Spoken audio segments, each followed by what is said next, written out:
Desarrollaremos ahora los seguros agrícolas, cuáles son las características generales que tienen estas coberturas, las particularidades que se presentan y veremos cómo hay que tener un gran conocimiento agronómico para poder brindar en su mayoría los mejores tipos de coberturas.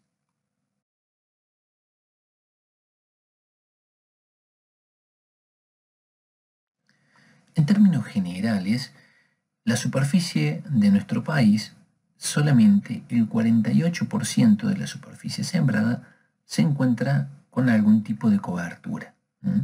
Este porcentaje no es óptimo, pero por lo menos genera una idea del riesgo que se corren en las distintas producciones al no tener una cobertura para los distintos elementos de riesgo.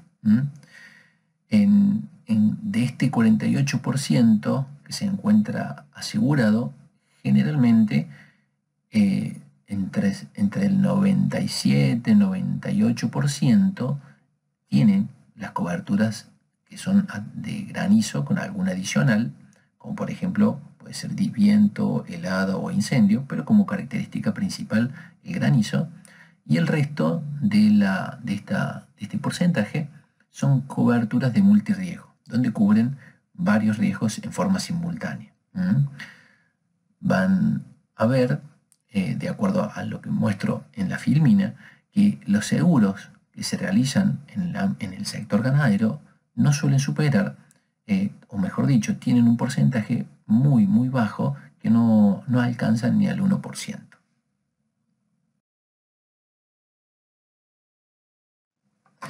Como vemos a continuación, la cultura del seguro en nuestro país no es una cultura muy arraigada, debido a que en nuestro país, a diferencia de otros países en los cuales se encuentra una planificación tanto del sector productivo como del sector social, nosotros no contamos con ningún tipo de apoyo del gobierno en forma de subsidio o en forma de exenciones para poder realizar coberturas de seguro. Con lo cual, en nuestro país, lo que se trata de hacer, y como los seguros tienen su costo, se trata de cubrir, o generalmente se cubren, los cultivos extensivos y que pueden generar una mayor posibilidad o probabilidad de rentabilidad, como por ejemplo la soja, el trigo, maíz, girasol. Siempre depende de el tipo de cultivo que se cubre, o principalmente que se cubre, va a variar en función de las zonas. Pero en cultivos extensivos generalmente estos son los que tienen una mayor cobertura.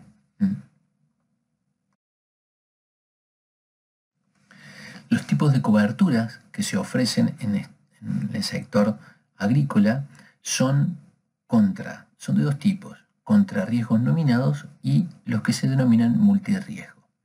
En lo que son con riesgos nominados hay una descripción detallada de los riesgos que se van a cubrir, obviamente, y desde el tiempo y del lapso el cual va a estar vigente la póliza. En el caso de los multirriesgo no hay una descripción detallada de los riesgos, porque lo que se garantiza generalmente es un determinado valor de producción o un determinado rendimiento de producción.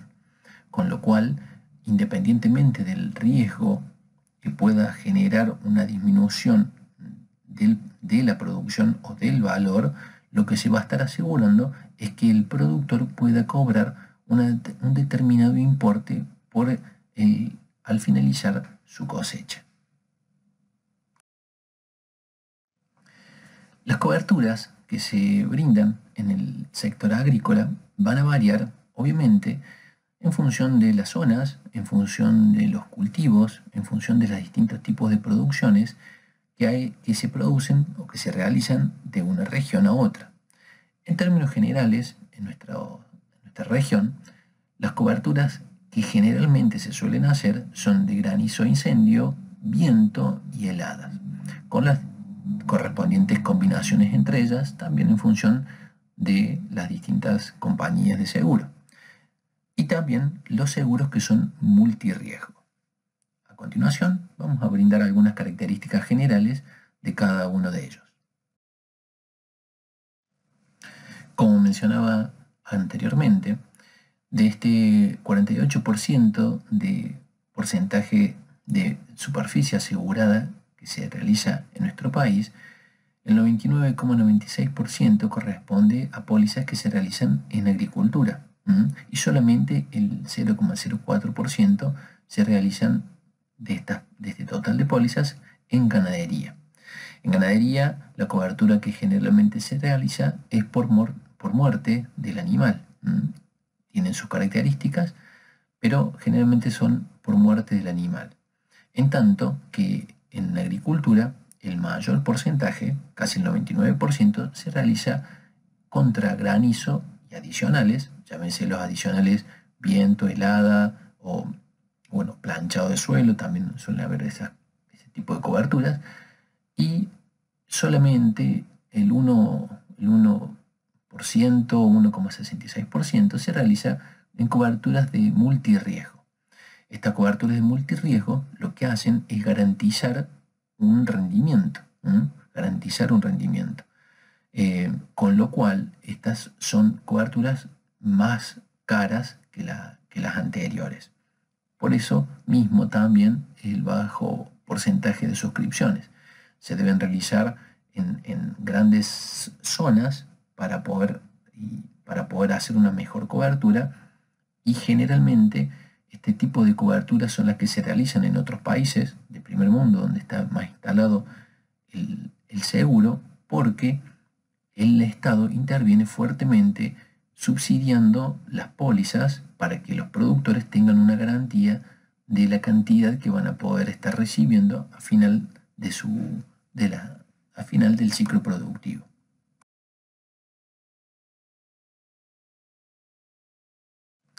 Como mencionábamos anteriormente, el otro tipo de cobertura que se realiza en nuestro sector son las pólizas de seguro para el ganado. Ahora veremos algunas de las particularidades que tienen este tipo de coberturas. En este tipo de coberturas, lo que se indemniza es el daño que causa la muerte sobre el animal. Por ende, lo que va a estar recibiendo la persona que realiza este tipo de cobertura es el valor que tenía este animal en el mercado.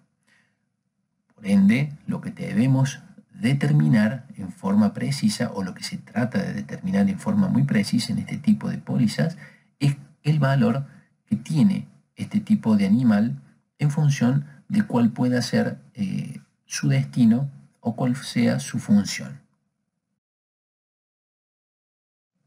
Entonces, para poder determinar cuál es el valor que presenta un animal, se debe proceder a realizar una tasación sobre el mismo, una tasación del valor del mismo, para de esta forma poder realizar la cobertura de la póliza en función de este valor. Al momento de ocurrir el siniestro, el dueño de la póliza que ha realizado esta cobertura va a poder reclamar ante la aseguradora este valor, salvo que pueda acreditar que el valor del mismo supera notablemente el valor que se había contratado al iniciar la póliza.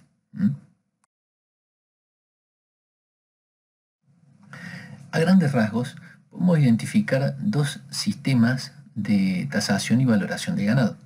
Uno que se realiza por identificación de caracteres morfológicos, en el cual hay distintas metodologías, pero por nombrar algunas, que pueden ser por una simple inspección del animal o por comparación de este animal con algún animal patrón y en función de ello establecerle un valor determinado. O también hay un método que se denomina por puntos, en el cual es muy similar al anterior, donde se compara distintas características asignándole una puntuación, y en función de la puntuación obtenida el valor que alcanza el animal. Todos estos criterios son siempre en función de caracteres morfológicos del animal. El otro método de tasación que se utiliza para poder valorar el ganado es el método basado en la identificación en el polimorfismo de base genética. Entonces, en estas metodologías lo que se logra o procura establecer es determinar características que pueda tener el animal en función de su constitución genética. Obviamente, como podemos darnos cuenta, las metodologías que se utiliza en un caso y en otro va a variar en función del valor que tenga el animal, utilizándose estos métodos de polimorfismo de base genética generalmente para poder establecer animales, valoración de animales de pedigree, animales puros de razas, para poder determinar efectivamente cuál es el valor que tiene uno de estos animales en el mercado. Otra forma de poder establecer el valor de un animal es en función de la capacidad funcional que pueda tener esa raza. Entonces, por ejemplo, en animales que son de producción lechera, la cantidad de leche que puedan producir va a ser una condición necesaria a tener en cuenta en su valoración y que obviamente va a hacer que un animal pueda tener un mayor o un menor valor. Así también, los animales que son de producción cárnica, para producción de carne, las características que se van a tener en cuenta, va a ser obviamente su capacidad o su constitución o su morfología en función de la producción a la cual se los destine. Entonces, si son animales de producción de carne, va a ser en función de su capacidad carnicera.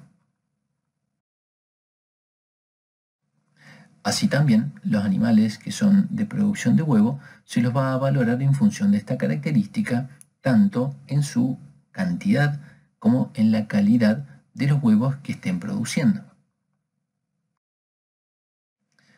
Así también, los animales que son para producción de lana se los valorará también por las características específicas que se busquen de la lana que se está produciendo, tanto por el largo o el peso del vellón como el diámetro de sus fibras.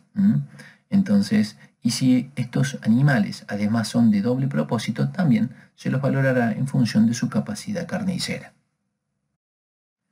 También, por ejemplo, en los animales que son o que se los utiliza con fines de velocidad, la característica que se los va a través de la cual se los va a estar valorando va a ser su capacidad para desarrollar velocidad. Obviamente esta también va a venir en función de su constitución genética y de su ascendencia por progenie para poder establecer un valor de mercado. Así también, solamente a modo de ejemplo, los animales que pueden ser utilizados para tracción, no en nuestro país, pero sí en algunos otros lugares del mundo, también se los valora en función de esta capacidad para poder desarrollar este tipo de actividad. Bueno, estimados alumnos, hasta aquí hemos llegado con el desarrollo de este tema. Espero haber podido dar un pequeño pantallazo, una pequeña introducción a lo que es el mundo del seguro. Créanme que es un mundo apasionante que tiene mucha relación con nuestra carrera y en la cual es un ámbito importante en el cual uno se puede llegar a desarrollar. Cualquier duda, cualquier consulta, voy a estar disponible en los horarios especificados para que puedan realizar sus consultas. También les voy a dejar, en caso de que lo necesiten, que quieran, un material extra para que puedan estar ampliando sobre las características del seguro en general y el agrícola en particular. Esperando haber sido claro, les deseo que tengan ustedes una linda jornada y un feliz cursado de la materia. Hasta luego.